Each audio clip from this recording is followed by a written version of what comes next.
قصتنا اليوم عن البحر الأحمر. هذا الممر المائي ليس مجرد ممر تمر من خلاله 14% من التجارة العالمية، بل أصبح مؤخرا ساحة نفوذ وصراعات إقليمية، أمن البحري، التجارة العالمية والطموحات الإقليمية. كيف تنظر واشنطن إلى هذا الممر المائي؟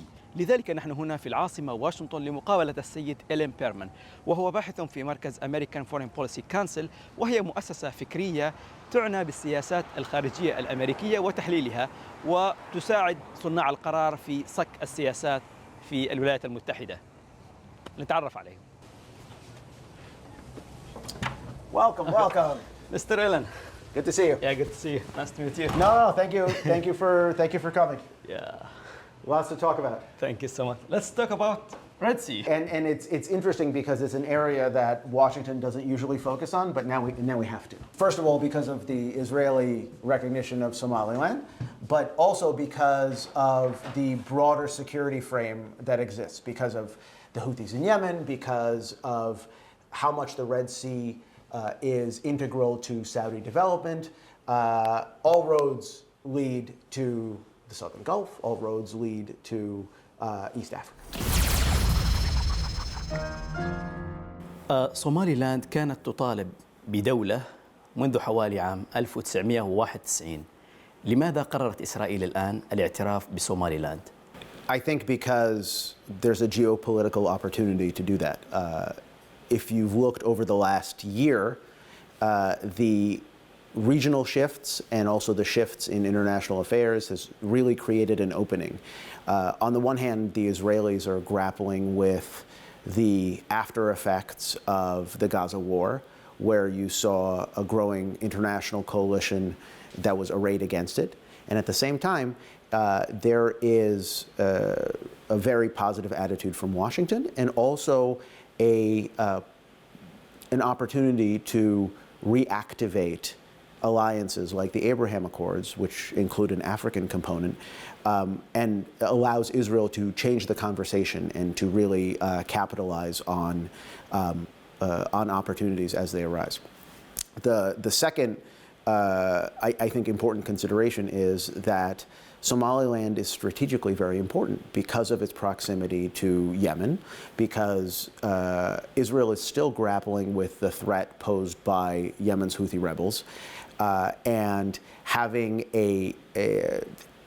access to Somaliland, having the ability to look across the Red Sea and be closer to the Houthis may be a potential deterrent for Houthi action against Israel itself, and may be a potential platform for action if circumstances allow, if circumstances require it.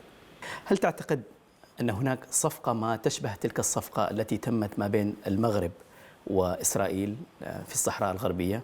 It's an interesting idea because Morocco was the last entrant into the Abraham Accords, and there's a model there, a model where Morocco gained Israeli recognition, confirmation of sovereignty over the Western Sahara in exchange for Israel obtaining normalization and economic benefits.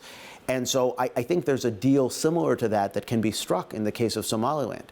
Somaliland very much wants international recognition, wants to break out of this long-standing status where it is factually independent, but legally it's not recognized as such.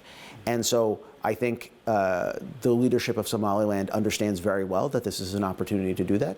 And the Israeli leadership understands that there are tangible things that they can gain if they play this game. هل تعتقد أن هناك دول قد تخطو هذه الخطوة التي خطتها إسرائيل في الاعتراف بصوماليلاند؟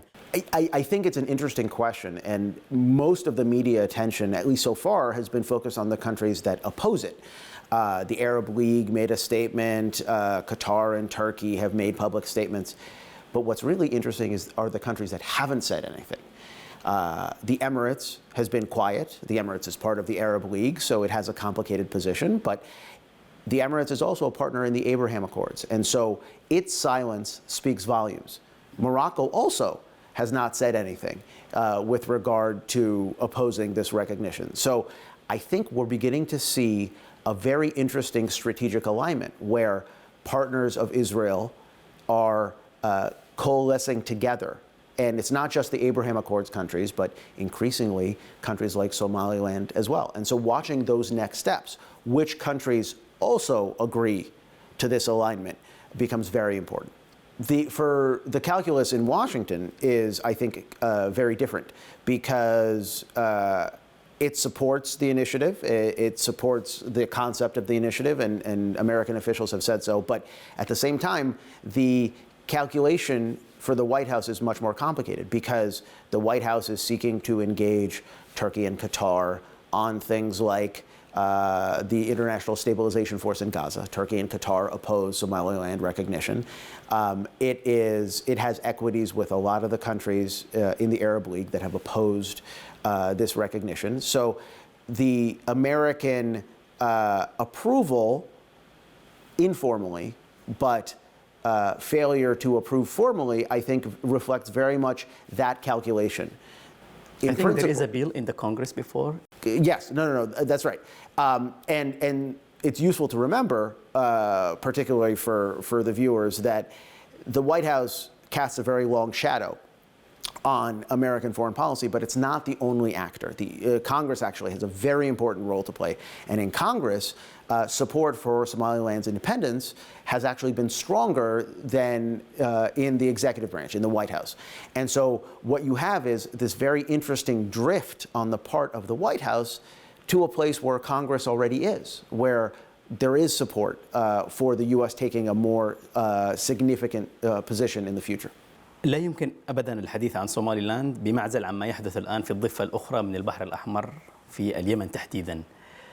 كيف تفسر الأحداث التي تحصل الآن في جنوب اليمن تحديداً وكيف تفاقم الخلاف ما بين أعضاء التحالف ما بين السعودية والإمارات؟ It's interesting. There's obviously a contest, ideological and also practically in political terms, between Riyadh and Abu Dhabi for regional primacy. I think a lot has changed in this context in the last year.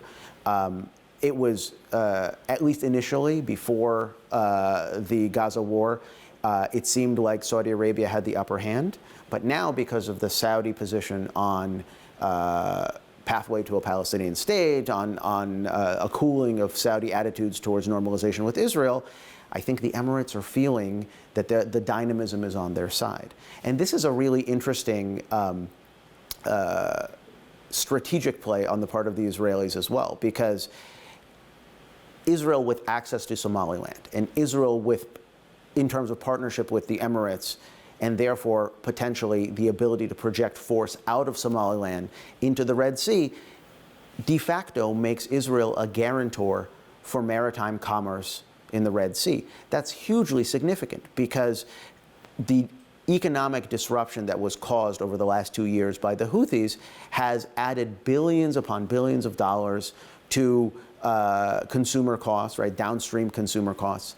So in this move, Israel has very deftly at least started the conversation about having it be potentially a guarantor of security and stable commerce in the Red Sea. That is a tremendous advance. في السابق كتبنا مقال في الحرة حول حل الدولتين في اليمن. هل تعتقد أن هذا الحل قد يكون هو الأسلم للملاحة البحرية في البحر الأحمر وبحر العرب؟ I think so. And I think you're absolutely right to raise the question of the two-state solution, because this is a concept that I think makes a lot of strategic sense in terms of American interests as well. There's this old saying in English that sometimes to make a problem smaller, you have to make it bigger. And over the last 2 years, we've tried to approach the Houthis in Yemen as a counterterrorism problem, and we haven't been very successful. But if we recast the situation in Yemen as a sovereignty question, as a governance question, and begin to emphasize a more constructive partner in the south of the country, I think it has the real potential to limit the reach and the effectiveness and the destabilizing capabilities of the Houthis. I think the issue, at least in the American political discourse, the issue of two-state solution is confined to the Israeli-Palestinian question. It very rarely comes up in the context of Yemen. And so what's needed first is an understanding of what that would actually mean, an understanding of what it would look like for Yemen to be divided or redivided, right, as it was in the past, and what the implications would be for the United States.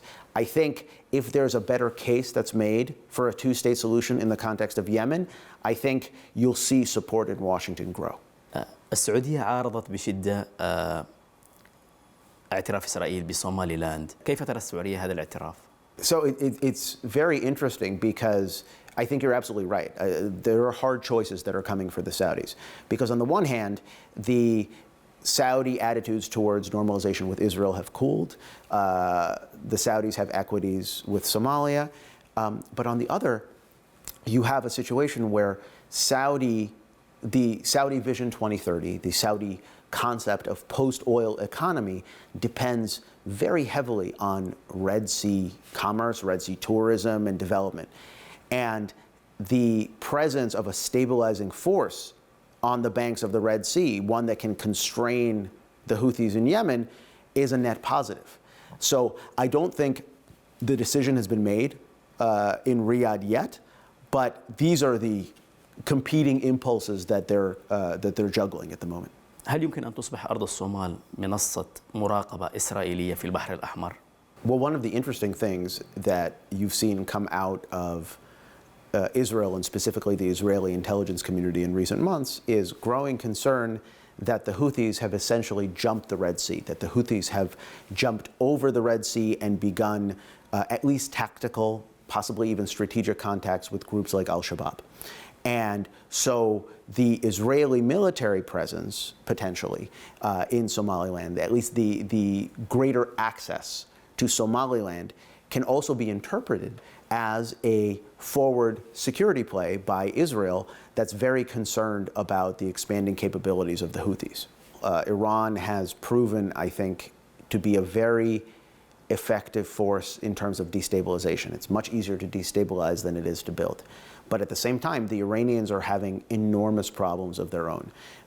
There are, as we're recording this, there are protests that are taking place in Tehran and in other cities because the Iranian economy is in freefall. The Iranian rial has devalued to such a point that ordinary Iranians have lost the vast majority of their savings. This is a fundamental threat to the Iranian regime. And even though the Iranian regime is expansionist and is adventurist, right, all politics are local. So I think, in principle, the Iranians may act. But at least for the moment, I would think the Iranians are preoccupied. الرئيس طيب أردوغان قبل ساعات أصدر تصريحا يتحدث فيه عن هذا الاعتراف الإسرائيلي بصومالي لاند.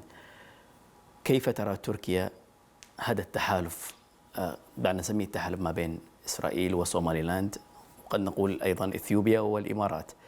Well, it's interesting, and Erdogan is I think, from the Israeli context, an enormously problematic actor because at the same time he has very good relations with the Trump administration, but he has also emerged as the most strident anti-Israeli voice, and so they're worried about a close-in Turkish presence in Syria, they're worried about a close-in Turkish presence in the Gaza Strip, potentially. So the Somaliland question, I think, is a really interesting partial answer to Israel's Turkey problem. Because the way Turkey has depicted Israel in recent weeks is that Israel is unbound, Israel is a destabilizing force in the region, Israel is sort of not controlled, it's not constrained. By showing that Israel is a stakeholder in sub-Saharan Africa, that Israel has the potential to serve a constructive role in Red Sea security, that really, I think, takes away at least some of the fire from Erdogan's statements. And I'm not anticipating a massive shift in opinion, either in the Middle East or in Africa, but I think it does make it a bit more of a complicated argument to sell for the Turks. من وجهة نظر مصرية رأينا ردة الفعل المصرية حول ما حصل في صومالي لاند أكبر بكثير مما كان يحدث في اليمن، رغم أن الحوثي يشكل أيضا خطر على تجارة الاقتصاد المصري بحد ذاته بحكم قناة السويس. It's a good question. The Egyptian passivity at the height of Houthi activism was always puzzling to me, precisely because the Egyptian economy is so brittle and because Egypt relies so heavily on maritime commerce. And so I think it's an open question. It's not clear. The Egyptians have also seen a shift in their foreign policy as a result of the Gaza war. They have become more in opposition to Israel, to Israeli security prerogatives. So it may be simply a function of that.